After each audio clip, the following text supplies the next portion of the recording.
கிருஷ்ணகிரி மாவட்டம் ஹோசூர் அருகே மோரணப்பள்ளி கிராமத்தில் உள்ள மரப்பொருள் தொழிற்சாலையில் திடீரென ஏற்பட்ட தீ விபத்தில் பல லட்சம் ரூபாய் மதிப்பிலான பொருட்கள் எரிந்து சேதமடைந்தன. மகேந்திர பட்டேல் என்பவருக்கு சொந்தமான தொழிற்சாலையில் தொழிலாளர்கள் மதிய உணவுக்காக வெளியே சென்றிருந்த போது மின்கசிவு காரணமாக தீ விபத்து ஏற்பட்டதாக கூறப்படுகிறது.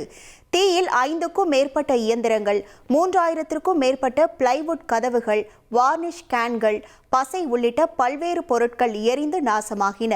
மதிய உணவு இடைவேளையில் தொழிலாளர்கள் வெளியே இருந்ததால் அதிர்ஷ்டவசமாக உயிர் சேதம் தவிர்க்கப்பட்டுள்ளது. தீ விபத்துக்கான காரணம் மற்றும் சேதத்தின் முழு விவரங்கள் குறித்து ஹோசூர் அட்கோ போலீசார் தீவிர விசாரணை நடத்தி வருகின்றனர். இனி செல்லும் இடமெல்லாம் செய்தி. தந்தி டிவியின் வாட்ஸ்அப் சேனலை ஃபாலோ பண்ணினா செல்ல இருக்கும் இடமெல்லாம் செய்தி. இதோ QR கோட் இப்பவே ஸ்கேன் பண்ணுங்க, ஃபாலோ பண்ணுங்க.